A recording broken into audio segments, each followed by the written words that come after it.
Well, here we go again. What's up, everyone? It's Super Jesus Jackson back at it again with yet another video. This time it's a review for Rebel Moon Part 2. I did a review of Part 1 for Rebel Moon, and I loved it.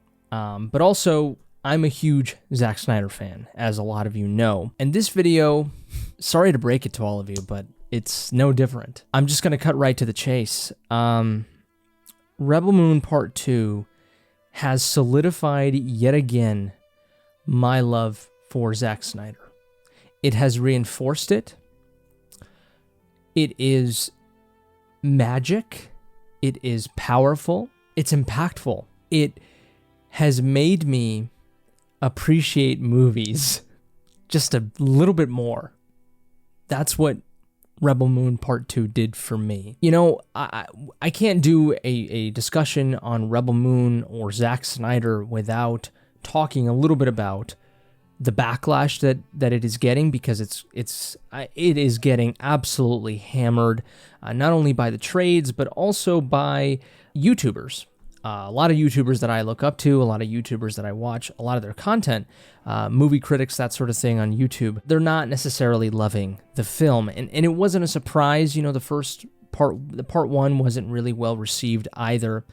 I think on Rotten Tomatoes, Rebel Moon Part 2, 18% critic rating and 53% audience rating, so barely a smidge over the majority of people enjoy this film. And you know, like I said, it is not a surprise, even lower than the first part, which is crazy. Like I said, you can't really do a video without talking about that. And the only thing I'm going to say is, I don't care. You know, I know I said I can't make a video without addressing that, but I'm also saying I don't care. I don't care anymore. I just don't. There's people in my inner circle, in my personal life, that do not like Zack Snyder or his movies. It boggles my mind that people think that way, but they do. But at the same time, don't get me wrong, I do want to say that I do understand to a certain extent why someone can think that way, but you know, you can understand why people think a certain way and still, you know, terribly disagree with them, right? You know what I mean? Like you could still be like, I see how you got there, but like, why are you there? You know, that sort of thing. But, you know, it is what it is. Let's talk about Rebel Moon Part 2. So first, let's talk about the characters, because I am going to talk about the story and the characters first before I talk about the visuals and stuff. Because, you know, it's Zack Snyder, but I'm going to show you all, and I'm going to present to you all that, you know, story and characters are a very, very good aspect of Zack Snyder's films, okay? Not just the visuals. So when it comes to the characters, you know, a lot of people said that the first part, the characters were very surface level. It wasn't a focused story. There wasn't any payoff, that sort of thing. I think Part 2, when it comes to the characters, just everything comes to a full circle. They all redeem themselves, and the theme of rebelliousness, of redemption, of justice, the underdog nature, right, of this story. And, you know, similar to other sci-fi stories that we know, Star Wars, that underdog nature, right, that rebel nature is present in all of the film's characters. The other aspects as well, I mean, it just, everything about the film, from its characters to its plot points, to the songs that are used, the villains even in a way, everything has this sort of rebel aspect to it, rebel theme, and it permeates the whole movie, and it's up to you to really kind of see it and see and connect those dots, that sort of thing. And that's, I guess, one of the things that, you know, just people have trouble with. You know, I was reading some comment on YouTube being like, you know, oh, the characters, like, you know, they tell us a little bit about their background here in Part 2, but you still don't care. And I'm like, at this point, I don't know what, you know, the writing can do for you. I mean, the writing is there, the motivations are there, the stories are there for you to connect with. The events happen, and if you don't connect with it, you don't connect with it. Because I can tell you right now, there's so many moments in other popular movies, other movies from other directors, okay, where like I watch them and I'm like, and I love them, right? But like, or some of them I don't, you know, but some people love them. Some people connect to them. They see the motivations for those characters in those certain movies that I'm not a big fan of. When people connect with them, like that happens, and I guess that was that person's opinion, and I have my opinion. And I think that Rebel Moon Part 2 and Rebel Moon Part 1 go together, obviously, and they speak to each other, and it's a complete experience. But the journey of the characters and what we see makes complete sense to me, and the motivations are there, and it's impactful. The characters all have their own arcs to them, and you can see it, with the dialogue, with the actions that happen, and with the motivations that we learn. And we learn a little bit more about these characters in this part 2. And honestly, if you didn't like part 1, you're not going to like part 2. I mean, it just doubles down almost in all the things that people didn't like about part 1. Now, granted, part 1 was a lot more setup. Part 2 is a lot more just sort of execution, right? And a lot of battles as well. But you learn much more about the characters here in part 2. I think part 1 gave us what it gave us, and I think, anyone with a brain was supposed to understand the motivations of the characters in part 1. It's just, we're not little kids, you know what I mean? Like, we're not children. I do think Zack Snyder, in his writing style and his movies, regardless if he's the one writing it or regardless if it's Chris Terrio, writing it, Zack Snyder loves to create films that just don't baby people.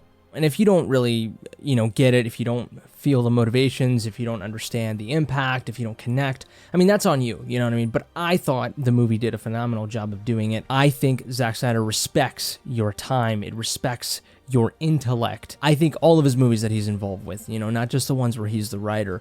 I just think that he does specifically shoot for, writing and story and themes in movies that just aren't completely outright, all the time, and in general, it is a piece of art that respects your intellect. And I know a lot of you who disagree are probably laughing in your chair right now, but I do think that. I think the story of this small little village here, just again, all aspects of rebelliousness, right? Underdogness, that sort of thing is all present in this film. And the journey of this little village, even the village has character, like it's crazy, let alone the characters that are in this movie. Rebel Moon Part 2 is the story of underdogs, rejects, rebels, a universal story that we can all connect with. And boy, did I connect with it. And I think the end, it was conclusive, but it left space for a little bit more. And I just hope he gets to do the other parts of Rebel Moon. I'm not going to be surprised if he doesn't, but Netflix likes him quite a bit, so hopefully they give him the ability to do that. Now, let's talk about the fight sequences. This movie is all out war. I mean, there is, exposition, and there's some training and stuff like that, but then we get all out war, and it is just amazing. It's action-packed, it's brilliant, it's impactful. The thing about it is that there's a scene in the movie that really moved me. It's a battle. There's a battle happening, but the way that it was executed, the music, the care, the artistry associated with it, and it had the quintessential slow-mo of Zack Snyder, which again, if you think Zack Snyder does too much slow-mo, Zack Snyder's not for you. Stop watching. But it had all those elements, and it was beautiful. It was like a painting. It was like a moving painting, which Zack Snyder's a painter, so it's no surprise there.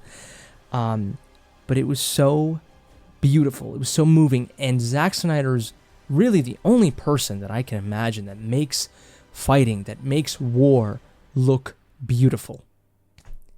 Where it puts a tear to your eye, even though it's awful and what is happening, the stakes involved in this war, are high, so incredibly high, and any damage to the side that you care about hurts you, but the way that it was done just it moved me. And like I said, it just made war look beautiful, and only Zack Snyder can do that. That's when I realized this movie is special, and it's a movie that has fully solidified even more why Zack Snyder to me is my favorite filmmaker. But, besides that, all the other battle scenes, of course, are still brilliant. You got a lot of slow-mo in there. You got a lot of the lighting of this movie. You know, the way things look is amazing. And there's also, you know, there's moments of quickness, you know, there's moments of preciseness, you know, it's not just slow-mo all the time. It's a blend, it's a mix, you know what I mean? And that's what I think it's crazy how some people sort of overlook that. But, you know, there's one moment too that I think of that is not slow-mo, that is incredibly impactful. And it's not necessarily even a battle scene, but it is within a battle. Just absolutely amazing. And I think, you know, the way that he shoots the fight sequences and the battles and everything goes hand in hand with the way Zack Snyder shoots the entire film, because, you know, he is the director of photography. You know, what you see on screen is what Zack Snyder wanted you to see, 100%, right? As with Rebel Moon Part 1, Rebel Moon Part 2, so many scenes that just captured me. You know, where I was just like, not just battle scenes, you know. It could be just a character looking at the sky. It could be just a character, you know, just being there, you know, just existing, you know, being in one point in time, you know. It could be a certain angle. It could be a certain visage, you know. It just, Zack Snyder, he loves to say this, and I've said it before and I'll say it again, but he loves movies because he loves seeing the world through someone else's eyes through a movie, right? And the best movies, he said, you know, are the movies where you can distinctly see the vision of the director. And this movie right here, I see Zack Snyder. You know what I mean? Like, I see no one else. You know what I mean? Like, it is specifically just what he wanted. And it is just brilliant. You know, in the same way Dune Part 2, right? Denis Villeneuve. I mean, you see that and you're like, that is the way Denis wanted you to see the film, you know, wants you to see the world. Same thing here with Rebel Moon Part 2, and the way Zack Snyder sees the world is beautiful. The music, of course, is absolutely brilliant. It is the cherry on top to, you know, the rest of the film, to what is the film.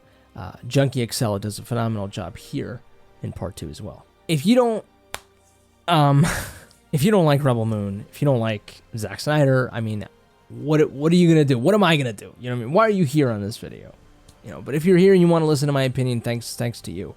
I'm sorry, I've just got a lot of hate in the recent videos, and I'm just, but it's not gonna stop me from sharing my love for Zack Snyder. It's never going to. You know, it's so funny because you know, there's one thing to love a movie, a director, you know, an artist who just gets a lot of hate in general, and like, the whole world is almost on that hate, you know, like is bandwagging on that hate, and like you kind of do feel alone and you feel like no one else understands you and stuff like that. That's one thing to be in that camp, which I think to a certain extent you are in that camp if you do like Zack Snyder, where you truly feel like no one else, you know, understands you. No one else likes Zack Snyder except you. Like, there is a certain aspect to that, but I think the more that Zack Snyder is in pop culture, the more he puts out movies and stuff like that, and he's become this, it's this weird, you know, kind of dichotomy, this sort of yin and yang, where like, he is so like, kind of, not, I mean, yeah, I'm sure he's hated, but he's so disliked, you know, artistically by so many people, and, you know, so many actual professional critics, you know what I mean? Like, yet he has such a strong, on the other hand, such a strong fan base.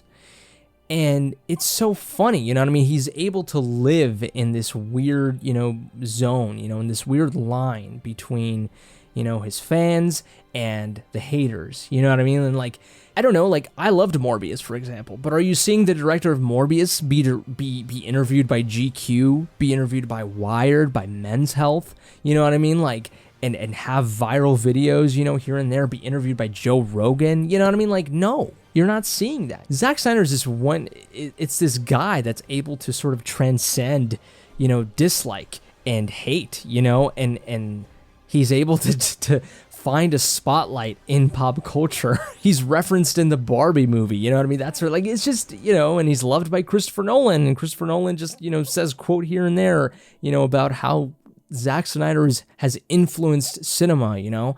It just, James Cameron too loves Zack Snyder. It's so interesting to me, you know what I mean? And so when that is the case, I have nothing to feel bad about, you know what I mean? Like, I'm in good hands here in the Zack Snyder loving side of things, you know, like, I love Zack Snyder. And somehow, some way, the world does too. even though the world kind of hates him, but they also love him. I mean, it's just, he's awesome. You know what I mean? He's sort of just broken through. But also, you know, the dislikes and, you know, people just sort of crapping on Zack Snyder, you know, like I said, I do think that there is a certain aspect to people disliking Zack Snyder because of Zack Snyder and his fan base, you know, that sort of thing. But, you know, that's not the majority of people, of course. A lot of people genuinely just do not like his stuff, and that's perfectly fine, you know what I mean? But I'm going to be here always to counteract that and to show my love. So, Rebel Moon Part 2, go and watch it. Just do it. If you don't want to, though, don't do it. You know, if you don't like Zack Snyder, you're probably not going to like this movie. But I love it. And those are my thoughts on Zack Snyder's Rebel Moon Part 2. Have you watched this film? Please let me know in the comment section below what you think. Do you agree with me? Do you disagree with me? I'm always welcome to hear your thoughts. Just please be courteous and respectful. You know, we can have normal disagreement here. You don't have to attack me or whatever, you know, or be, you know, extremely, you know, aggressive or anything like that. Give this video a like if you liked it, dislike it if you didn't. Subscribe to the channel if you enjoy this content. If it's your birthday, happy birthday to you, you beautiful creature. But that's it for me. You all take care, stay safe, and until next time, I love you.